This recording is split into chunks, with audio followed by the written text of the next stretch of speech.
Hello, Hi, I'm Brian. I'm Jessie. Nice to meet you all.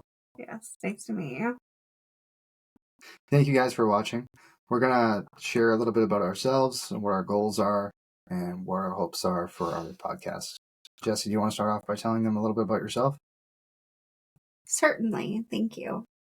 So I am Jessie. I am 43, live here in Maine. I have two kids that up until now I've been raising by myself. They are 21 and 23. So yay for making it to adulthood. Pat myself on the back for that one. Wasn't always easy. And so for an occupation, I work as a birth registrar. And for those who don't know what that means, because I always get home, basically, after you have a kiddo, there's forms you got to fill out for their social security card, their birth certificate. And so I take that paperwork and I submit it to the state vital records office to make your child an official citizen of the United States. And I also get the privilege of making the souvenir birth certificates from the hospital and being happy for total strangers all day. A couple of weeks ago, I jokingly came home. I've been laughing about it all day, and my coworker told me I make Mary Poppins look like Satan. So we'll see. I don't know how accurate that is, but I'm a nice person. Sorry, not sorry. Anyway, Brian, tell us a bit about yourself. So I'm 40. Pretty much grew up in Maine most of my life. Lived on the coast most of the time. Moved to Bangor recently. And I have 3 children, 17 and 10 and 5. The youngest is a girl. My 2 oldest are boys. And I am currently painting houses for a living. Throughout my history, it's actually interesting. I've come full circle. I started off when I was 12 years old painting houses. And then I went off to become a, I guess, merchandiser / pretty much jack of all trades in the sense of a local convenience store for a year or so. And then I went off into doing a lot of things with the beverage industries. I was a salesman for almost 20 years collectively. Became a youth and family counselor briefly for a little while. And then without a secondary education, it was all due to training. And kind of went back into the trades for a little while, doing construction, carpentry, did some more painting. And I guess what I've learned over the years, from my perspective, is that if you want to work for something, you have to figure out what that something is and what your goals are in life, and to strategize like a financial plan, a budget, and things that I know I've struggled with for most of my life. And those things are things that I'm working on currently. I guess my ultimate goal for this show is to help instill upon others that the average person can do anything they want if they are willing to put in the conscious effort and energy into that. Please. Well, building off of what you just said, I think the important thing before anybody's going to take what we have to say and go with it or implement it into their lives is like understanding that they're not alone. Right. Because before you met me or before I met you, I mean, I've never met anybody like you before. Same. And it's like life is just enhanced and, able to become what it's supposed to, kind of feels like. Yeah. So if there's any way that I can help be responsible for another person not feeling like they're alone, or helping them with tools that are going to make their life easier, that helps me, I'm happy to do that. That's all I want to do. Yeah, ultimately, I know I want to make a difference. I know for the longest time in my life, I didn't know how I could make a difference. And a lot of it's going to be probably around jobs, around PTSD, depression, anxiety, fears, some of it around legal systems, buying and selling real estate, um, just like scenario based things that happen to us and details around the events that could potentially help another walk of life through their struggles and stresses. And one big thing for me has been perspective. It's been huge. Just seeing so many different walks of life's perspectives through reading and listening to podcasts and learning as much as I can.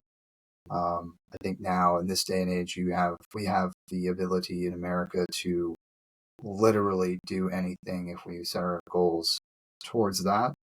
I know that only 8% of people will achieve their goals because are willing to write them down and repeat those steps that it takes every day in order for them to be able to live their dream. They have to put in the conscious effort, and without certain books instilling upon me to get to for me to get to where who I am today, I wouldn't have taken the opportunity if I didn't want to help people and didn't want to do as much as I can for others. And ultimately, that's why I wanted to create the podcast, is to help everybody I can.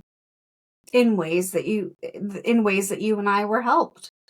In ways we were helped, but also some of the hard knocks life we had to go through and experiences that we had to suffer through Yes. that ended up getting us where we are. Yeah. But we made it. We made it. Right. Exactly. Right. It feels like I had to make all the wrong decisions before I could make a single right one. But here we are. Right. So I guess as far as I guess one of the first things that I feel like is important is the form method is family, occupation, recreation, and money. It's one of those things that people don't necessarily think about on a regular basis, but if you want to have respect, you talk to people about those things, you let them talk about those things, and then they respect you. Yeah. And it's quite simple. It's family, occupation, recreation, money.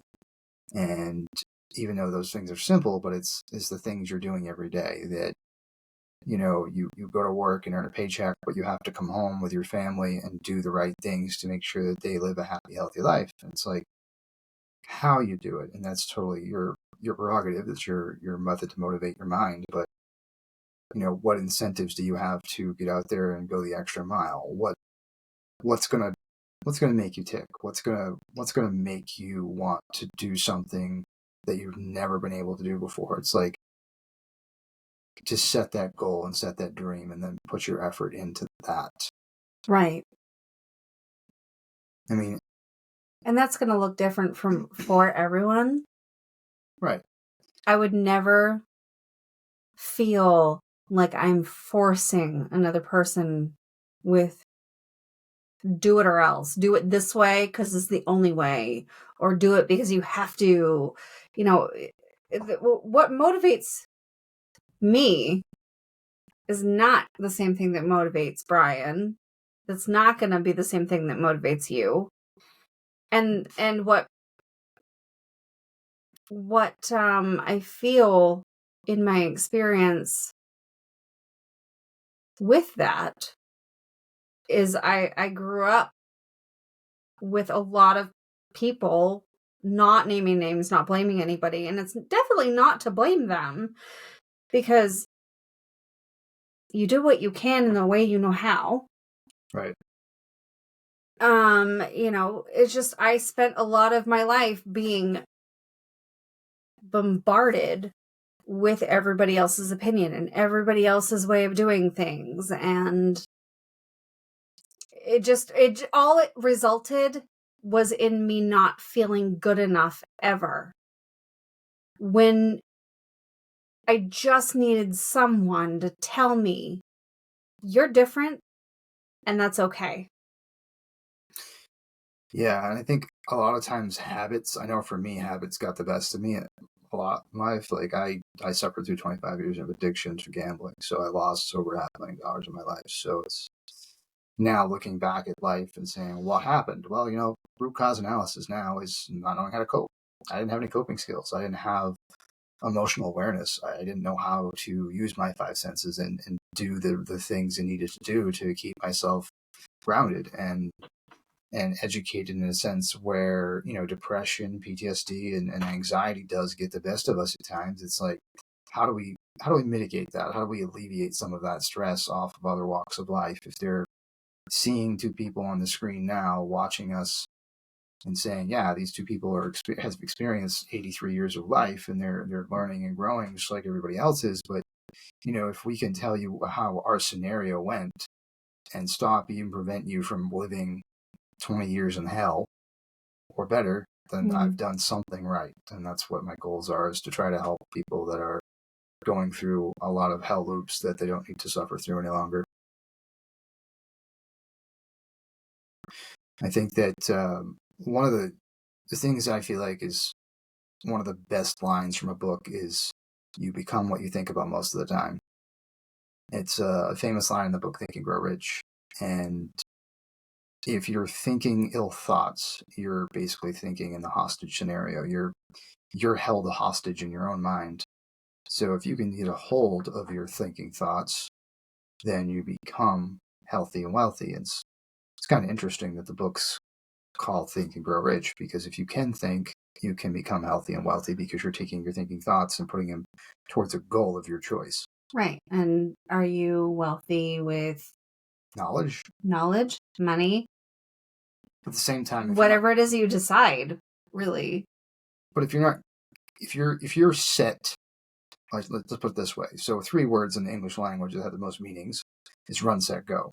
If you're conditioned to run, set, go, get, instead of run, set, go, give, then you're in a category of, so Jim Rohn put it like this: you're either a consumer, that is, or you're a creator. And if you're not a creator, then you're going to be stuck in the consumer world, consuming everything. And we think about all these storage units going up all over the places, or these apps on our phones that are consuming our time. It's digital dementia. It's literally sucking the lifeblood out of us. And I'm not saying that you don't get to be educated by watching shows and stuff, but as long as that you're getting educated, that's great. But if it's just noise consuming your time, then is that noise helpful for you, or is it hindrance? Is it holding you hostage from achieving your goals? I know Jessie wants to write a book.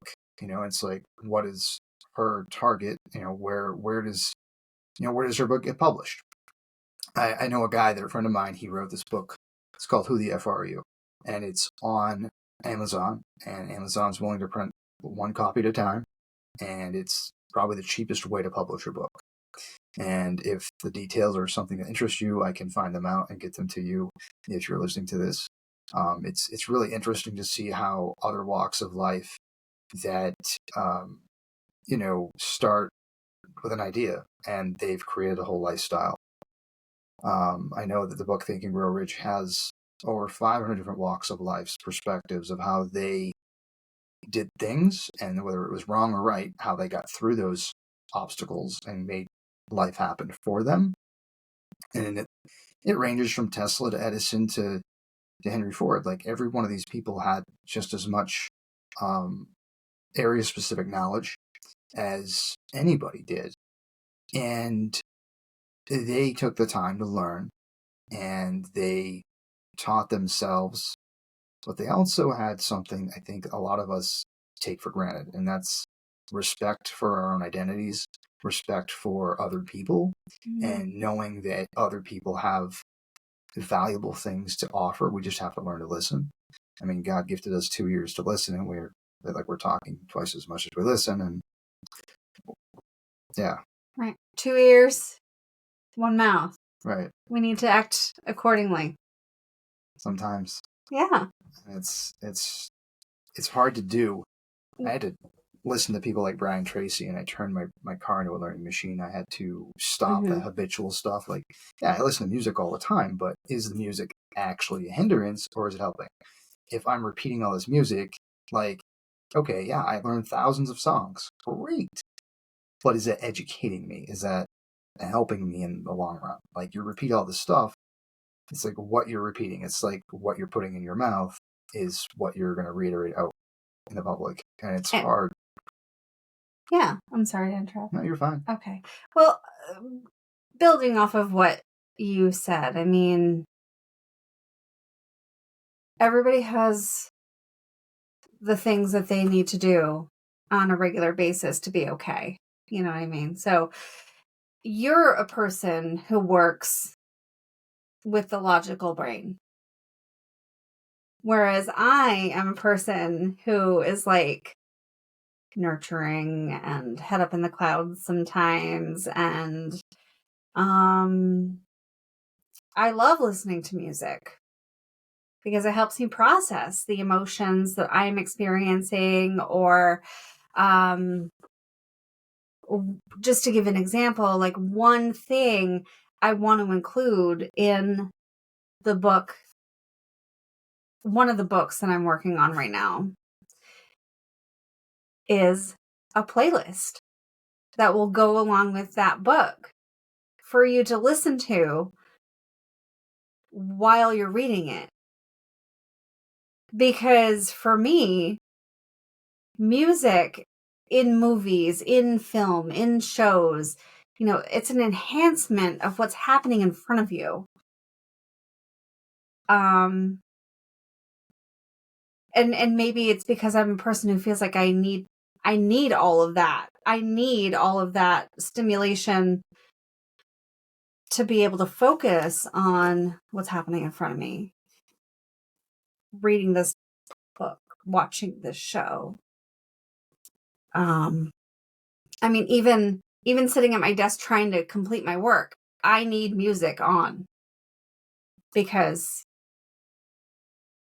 it can help me, you know, like if I'm upset that day, I'll turn on classical music because even without words, there's just something about classical music that just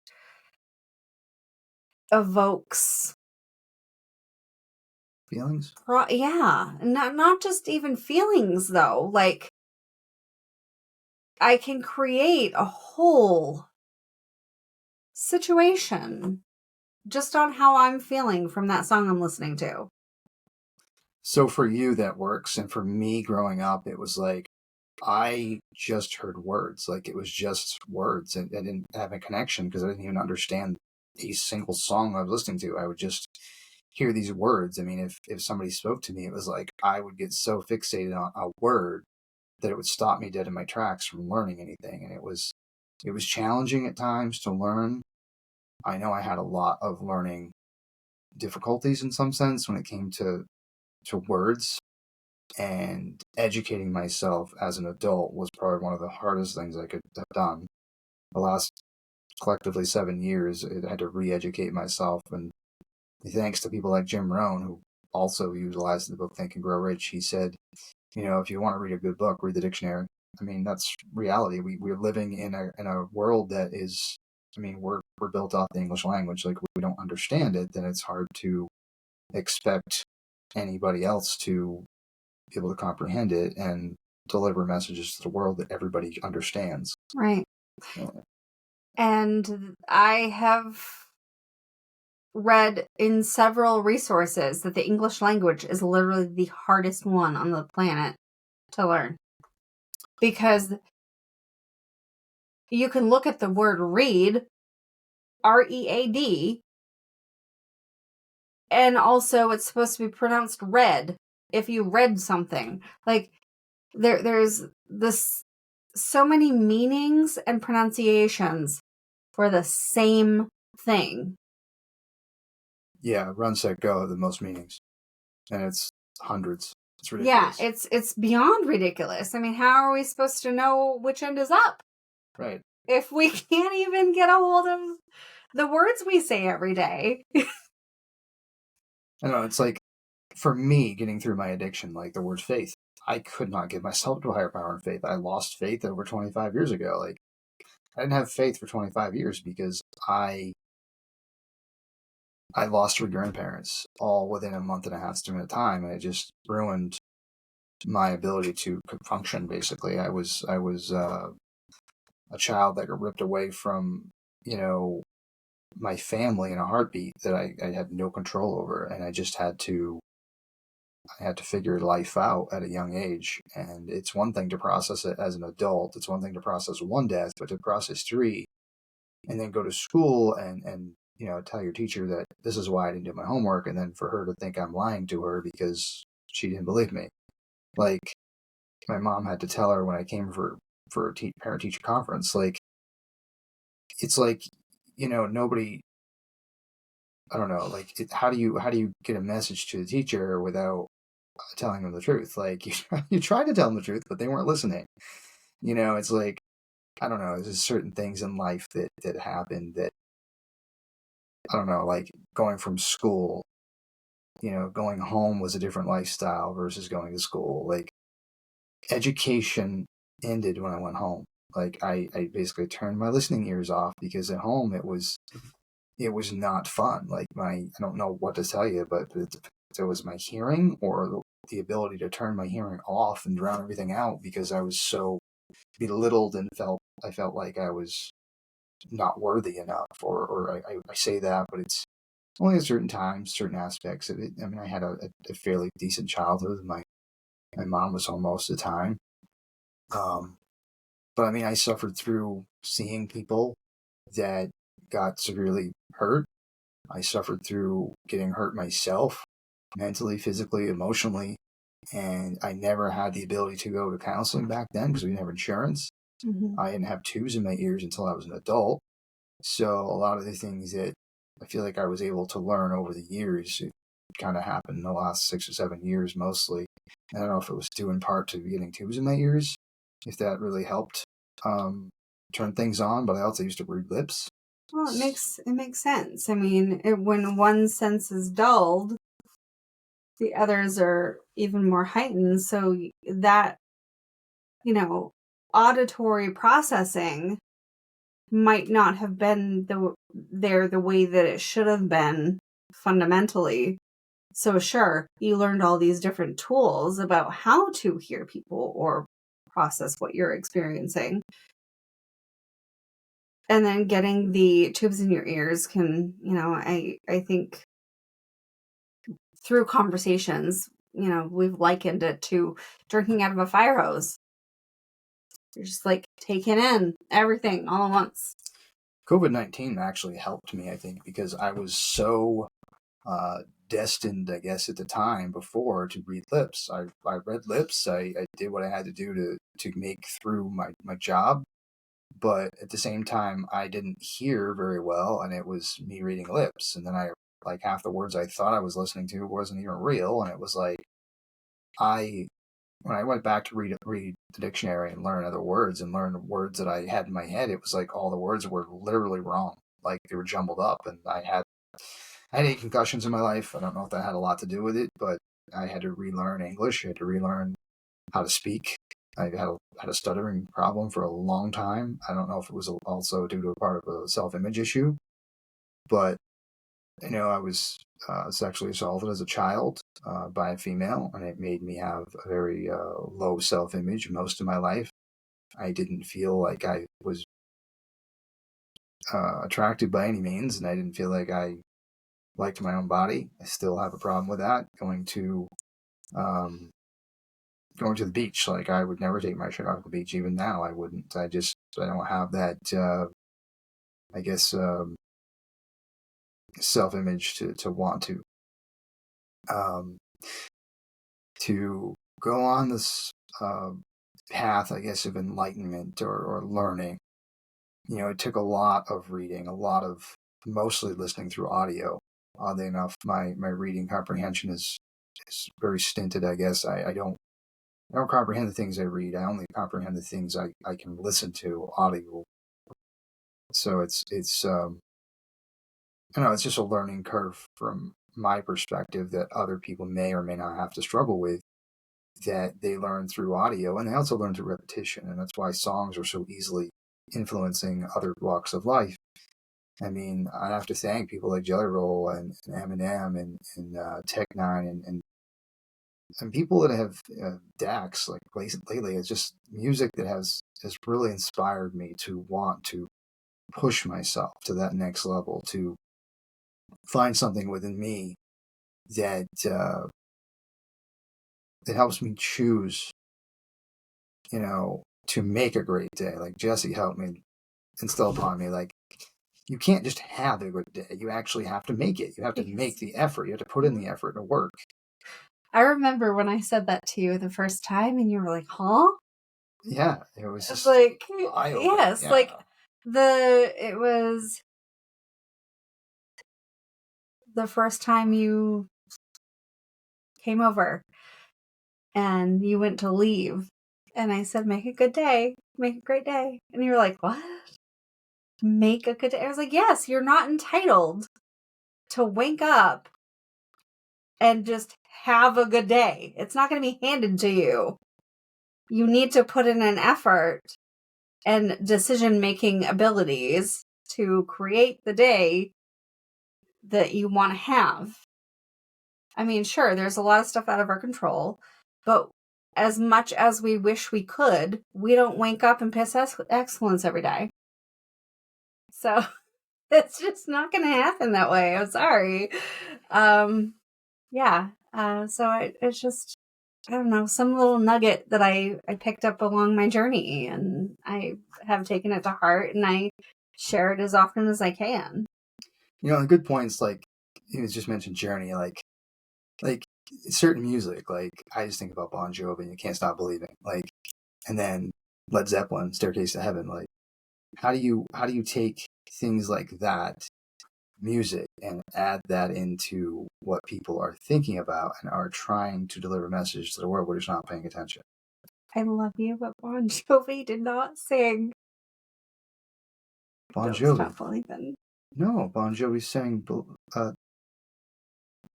He what the hell? Living on a Prayer? Living on a Prayer. No, I thought he sang. What the hell does he sing? Are you? No, like what else? Like where am I at? Journey sang Don't Stop Believing. Right. So Bon Jovi, yeah, Living on a Prayer, right? Living on a Prayer. Living on a Prayer, and oh my goodness, we listen to it all the time. Wanted, Dead or Alive.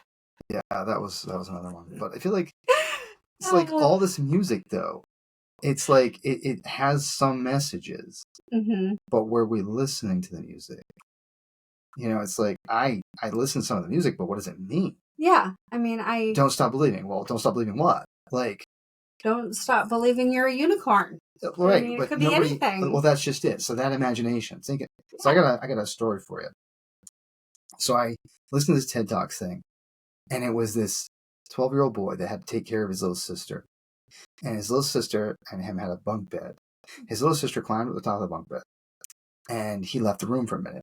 He runs out of the room, and he hears this big thud. He runs back in, and it's his sister. Fell off the top bunk. She smashes her head on the floor. So he's like, "Oh, you're a unicorn.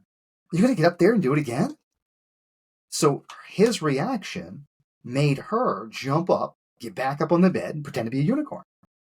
Instead of him overreacting, he made it so that she didn't overreact, because it was how he reacted that got her. Right. Like, he still took a second to acknowledge that this thing happened, which is the important thing. You need to acknowledge something is happening, but it's how you treat what's happening. Right. And that's the problem, I think, a lot what we're having in life is that people are taking things as, oh my gosh, are you okay? Like, if you don't make it a big deal, it wouldn't be a big deal. Like, it's your reactions and actions that take a big role in place of things that could transpire if you were to react differently to things. Right. Or like that time when you were talking about things being good and bad and evil and, whatever the opposite of evil is, holy or something. I was like, sometimes things just are. And I think that's my misconceived perception of reality. I always thought that heaven and hell, and I always thought, like, you're either going to go to heaven or you're going to go to hell. Or, what I didn't realize was this great nation was built on the same principles. Like, in God we trust is on the very money we spend and earn every day. And if we don't believe in it, I mean, we can believe in what we want to believe in because that's our choice. However, if you're living in the United States, you have to go based off the guiding principles in the Bible, or you will end up in jail. And that's what they've created as literal hell on this earth, as far as I'm concerned. They have made it so that you're taking fundamentals of the basic principles of life from the Bible that the founding fathers put a leap of faith in order to sign the Declaration of Independence. They had to put a leap of faith in order for them to prevail over what used to be Britain. Mm-hmm. So they had to prevail over something to invoke change. They had to be willing to put in effort. They had to be willing to put in conscious thought, and they took a leap of faith in order to do so.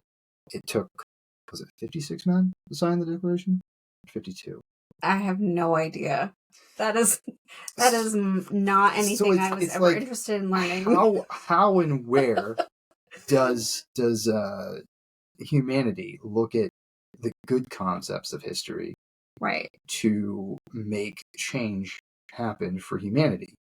And I believe now that one of the biggest fundamentals things that we have to do in schools is teach kids about their emotions, teach them their coping skills at every age. And it should be indefinite right through high school. There's no reason to stop those educations. Like, right. There's no reason you shouldn't spend 20 minutes every day learning these things, because it's one of the most important pieces of our society we've missed through our whole entire upbringing, I think. Yeah. That's just my personal opinion, and I think that there's so many people out there that's writing books.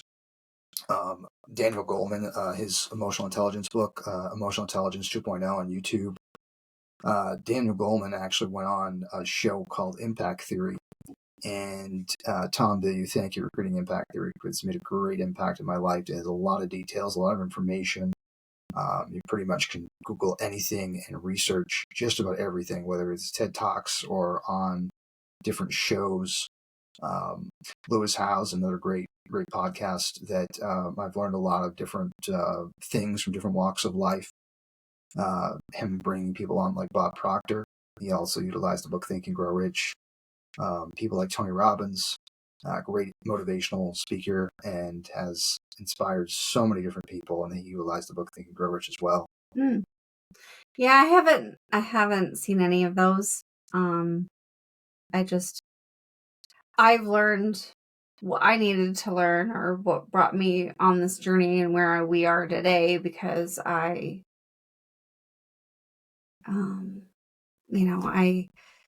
a very long time ago made the pact with myself that I was going to be the person I needed when I was a kid.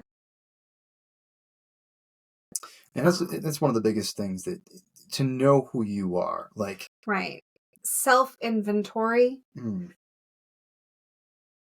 I've been told by people who've known me my whole life, my aunts especially, have always told me that I was very, very good at self-inventory. Because, like, I was bullied the majority of my life. But, like, I think the thing that stops us from, I mean, not taking it to heart, because, I mean, how could you not? If someone that you truly care about is standing there telling you the worst of the worst about yourself, true or not, it's hard to take that on. And, but that self-inventory piece comes in where you're like, okay, Jessie, you're not ugly. You're lovable. You're capable, like, just accepting the fact that you're worthy of good things, because in order to have them, you first have to believe you deserve them. I think journaling for me helped a lot. over the years. I mean, I know that Tony Robbins took a diary for most of his life, and that was one of the things that Jim Rohn helped him with. I know that most people that achieve their goals, 8% of them to be more accurate, only achieve their goals because they write them down. I know Tom Bilyeu created Impact Theory. He brought a woman on his show as a billionaire that was talking about how she basically gets up every morning and she just tells herself she's better and better every day. And there was a doctor that said something about that better and better scenario. I can't remember the exact person who said the it. Quote. Getting to that. So when I was in junior high, I had a pretty good relationship with our guidance counselor. Now, mind you, this woman was a retired nun and taught our health class. You know, like, okay, so junior high, I was taught health class by a retired nun, and in high school, it was the gym teacher. So, like, definitely two people who are not qualified to explain anything either way, but they were still lovely people. And I had a pretty hardcore issue with depression and anxiety. Multiple reasons for that and multiple resources that it was coming from. But the second I would walk through her door when we had our meetings, she would make me stop dead in my tracks. And she would make me recite every single day, in every single way, I am getting better and better and better. And I know a doctor used to do that too. And there is somebody probably research it and find it. I hated it. I hated it so much. Oh, wow. Because as a kid who was surrounded by people who genuinely do not seem to feel that way. Like, you know, I didn't feel like things were getting better because no matter how much I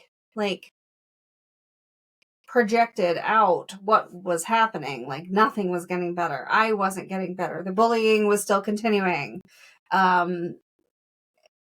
It wasn't getting better. So I just felt like it was horseshit. You know, it's hard. It's so hard when you're a kid and you don't have the resources that you do that I have now as an adult. Like I can say to a 14-year-old kid or 14-year-old me, it gets better. But even as an adult, sometimes I don't feel that way.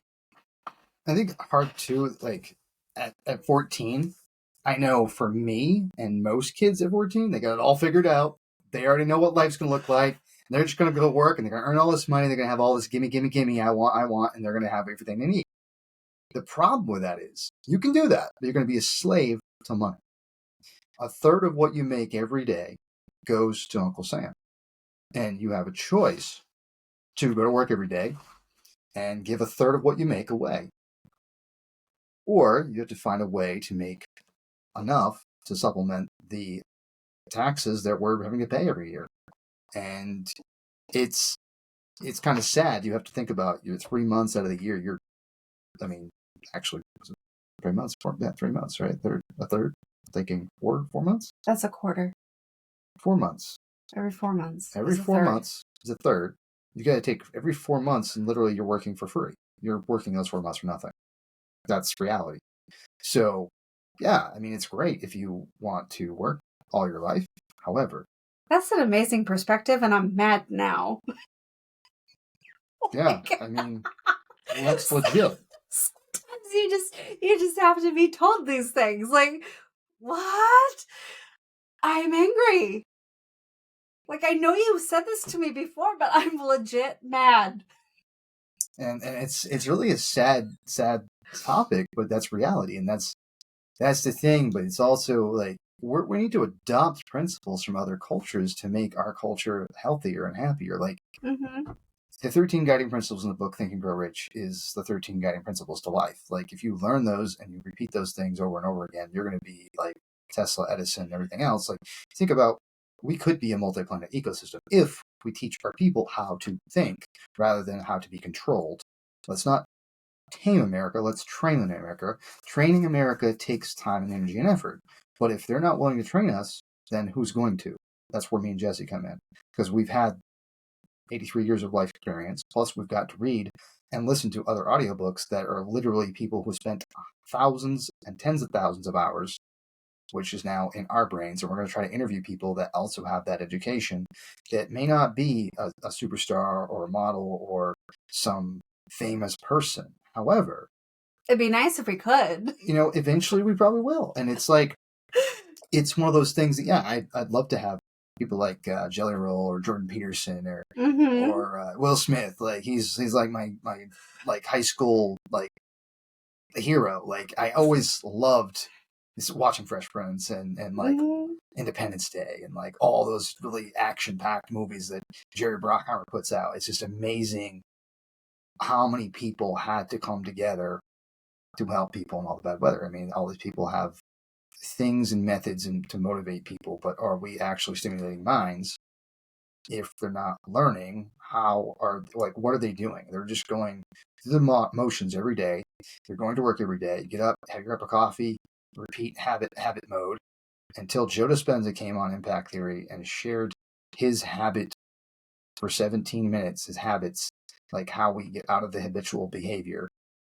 We're hardwired at like 7 years old. Like, you are what you eat. You are a repetition of everything you know. Is literally, if you take a journal and you look at that for a whole year, you go back and just read it after you've written down for an entire year.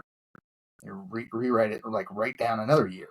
But you're going to go back and see everything you're repeating over and over and over again. And you're like, holy crap, I've been doing this same thing for 20 years. Like, what am I doing with my life? For me, I had to take inventory. I had to take inventory. Yeah. I mean, I didn't realize it until 25 years later. Yeah. I mean, if you don't take self-inventory, then what are you? You're not, you might be progressing. Barely. Right. But if you aren't, there's the do that we get into where you just complete a task. You don't take in the beautiful day. Right. But you don't take in the beautiful day. You don't appreciate. Details. Right. There's no details. You can look at somebody in the face and help them, like give a patient directions to the bathroom, like I have learned to slow down and appreciate that interaction. I mean, even if it was, it seems so minuscule, but hey, maybe they really had to pee. Like, they're grateful to me for showing them where the bathroom is. It's just, and another thing that I've picked up in my interactions with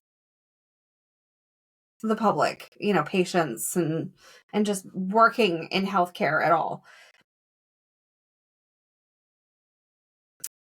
Sometimes people who live their lives feeling like a burden to the people that are in it act that way with total strangers too. Yeah, I guess I could see that. Like, I so many times I will, and it's painful, but I'm here to help, and that's what I want. I want people to know that. It's like I'll just see someone standing there looking around, like just looking around, but there are people all around them nobody's paying attention to them because we're all doing our own thing. But then also, they don't feel like they can stop somebody and say, I'm lost. I need help. I mean, right. It's how to ask for help when you need it. Well, some people don't know the right questions to ask. Like, it's hard because you don't know the right questions to ask. Because we were never taught. Right. We were made to feel like burdens to That's why most people that we know. I'm glad my buddy Jim wrote the book Who the F Are You. He asks the right questions. He's a counselor by day, but he wrote a book to try to help people help themselves. It seems so simple, but it's also finding one strength within you that you can remember that is a good repetition. So for me, I remember when I was a kid and I was 6, 8 years old. I was under 10, and I used to sit in this green chair my grandfather had, and it was one of those old ones from the 80s. I was playing with those Rubik's cubes, I was trying to figure out the puzzle, figure out the algorithm to get all the colors on the right block. I've only ever been able to do one side. And he came running in. I remember him running through the house, running in the house. I was sitting there playing a Rubik's cube, and he's like, "Brian, thank you." And I said, "For what, Grampy?" And he says, "Because you always treat your grandmother and I with a great deal of respect." And it was so simple, but it's one of those really fond memories I have, that he went out of his way to tell me that, and it made me feel good. And that's, you know what? Anybody who's watching this, thank you for watching this. Really, sincerely, we appreciate your time and energy and effort for taking the moments to listen to what we have to say, and hope we come back and listen to more soon, because we have a lot more to offer. I want to greatly appreciate you guys taking the time to watch this, and hope you come on back to hear some more. Yeah. And should we show them our co-host? Our co-host. Our co-host back there. Yeah, we can. So yes, we have our little co-host, Ms. Oh, baby, you gotta move out of the way a little bit. Oh yes, this is Ms. Eleanor Carmela Murder Mittens. She's who's zonked right out. But she has to come over and knock at the door. She paws at the door. If we don't let her in, it's just nonstop. Yeah. Oh yeah. Yeah. She's meow, meow, meow, meow, meow. Yeah. Already by default, ragdolls are one of the most talkative breeds of cats, and then even more so when one of her people are behind a door and it's closed. She doesn't even want to come in. She doesn't necessarily need us for anything, but because that door is closed, she's got to break through it like Xena, warrior princess. Yes. So we appreciate any feedback you want to give us. Or hey, if you have any ideas about what you want to hear next, or have anything to add on to what we've already said, we're open to it. Our email is bjsandmore 4824@gmail.com. I also have a YouTube link. We're going to put that in there too as well. In the show notes. Mm-hmm. And some books that we might recommend too that have helped inspire both of us along our journey. Mm-hmm. We'll put those in there as well. So thanks again, and I hope you come back and hear us again. Thank you. Thank you.